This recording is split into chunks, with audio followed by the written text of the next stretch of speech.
My name's Engel. I do photography. I started photography when I was like 15, and then since then, in school I studied like marketing stuff, like data, and did my internships in data, and now I'm working at Hypebeast doing data. And then I also got into doing videos like 3 years ago, and then recently I started my own like YouTube channel, and then I do like daily vlogs, which I'm surprised I've been doing like 3 months already, like kind of consistent, like I'm surprised at myself. And then I do this series called like Sidewalk Talks, so I like interview people on the streets. I've actually done like a few here in Hong Kong already. So I started when I was 15. I got like the really small like DSLR. I got like a 500D, and then I continued shooting with that, like improved lenses, and then shot with my friends, shot with like people referred me to other people in like Hong Kong. I was like in English international school there, so people just like referred me to other people. It's like a small bubble kind of thing. So in school I studied marketing and international affairs. It was just mostly like advertising stuff that I studied because I knew I wanted to do business, and I actually used to be a finance major, which is the most ridiculous decision I've ever made. And then so accounting and supply chain, like they all like didn't interest me, so it was marketing, and I knew that I was in like a creative realm and wanted to like, I guess, promote stuff, I guess. I think it's, in some respects, it helps me understand cultures a bit more.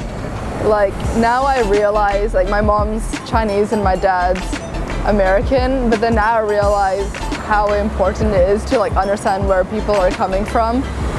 And even for me to think about my dad, because he grew up like in the States, but then he moved here when he was really young, like he studied abroad when he was like 19 in Asia, and he really developed a huge like respect and understanding for like Asian culture, which just for like now looking back really impresses me. So, and I think growing up I was lucky to like travel a lot with my parents. I feel like I've always had two sides to me, like more, I'd say like academic, where I really like numbers and research, so I get that through my full-time job, and then outside of work I guess I just have energy to do other stuff. It's now, well, the thing with daily vlogs is that most people do it like on the same day and upload, but like some days I'm just in the office, so like I just don't have content. Some days I have like so much going on, I split into two.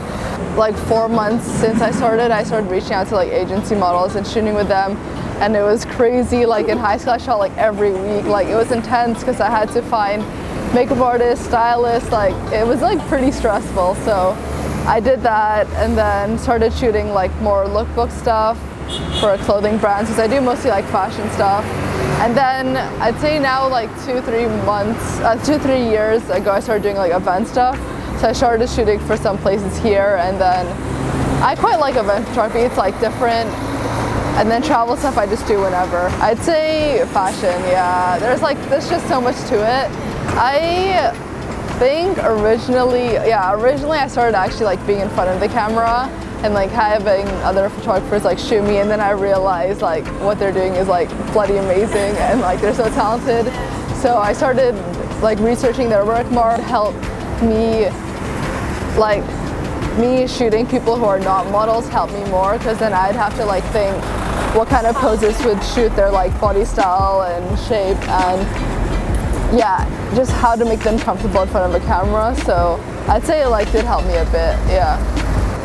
It was actually like a pretty easy transition. I feel like people are kind of receptive, and people want their pictures taken. So it wasn't too hard to like get started with agency stuff, though. It was kind of difficult because in Hong Kong stuff here is really like commercially motivated, so why would they send a model to work for free? And then they reached out to me and asked me if I wanted to do Jojo, and I like freaked the crap out. Like, you have no idea, because when I was small I like followed her, just like she was just like my idol kind of. And then like literally there's no way that I thought I was gonna shoot her. Her PR Atlantic, I think, reached out to me, and then asked me to come to New York, and I was like, oh, I'm like going to school in Boston. But then in my head I was like, how the crap, like I'm not turning this down. Boston to New York is like a 4 or 5 hour bus thing. I was like, you know what, like there's one thing in my college career, like I don't even do any crazy stuff, but this is like the one thing that I'm gonna go all out. So I booked my ticket, left. I think I like skipped class like the only time. I was like a really good girl in school. That was like the only time I skipped class. Went to New York. Like I think I was like 2-3 hours early, but it was like a 5 hour there, 2-3 hours, and I think I like stayed overnight, and then like early the next morning, like super early, like 6 a.m. took the bus back and still made class. But that was like the most exhausting, like 11 hours, but like the most worth it. Definitely getting started with photography around 16 has just made me, like allowed me to meet a lot of people, and allowed me to, I mean it's crazy thinking back.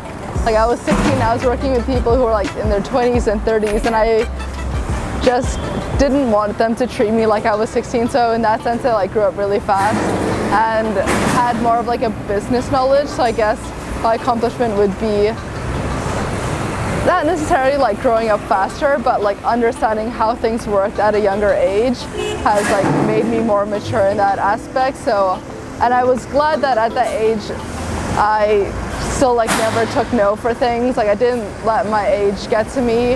I didn't compare myself. Well, I compared myself to people who were like a lot older than I am. So I just say like not, yeah, just trying to like break out of like boundaries, even like breaking out of Hong Kong. Just constantly just pushing myself more. Yeah. For photography, I really want to shoot for as many brands as I can. Like there's so many brands I always looked up to that I would die to shoot for them. Just photograph a lot of like inspirational people, whether they're like top in their fields in like music or fashion or bloggers. That stuff really excites me for photography. I feel like in this day and age, like picking up a camera is so easy, and it's easier to just get lost in the pile of just like shooting for the sake of shooting. I really can see, I feel like I can see the people who shoot who are like, it doesn't matter like what they shoot with, like for their iPhone or even if they shoot with the most expensive camera, I feel like I can see like if there's like emotion in the pictures. So yeah, don't shoot for the sake of like photography. Do it because you actually like feel yourself connect with it. It's like an extension of yourself.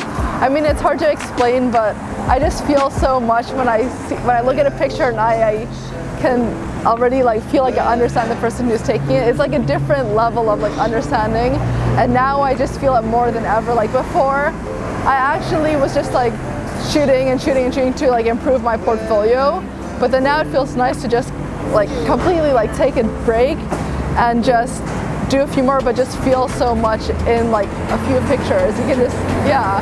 And even like looking at other photographers' pictures now, I feel like my sense of attachment to photography has grown.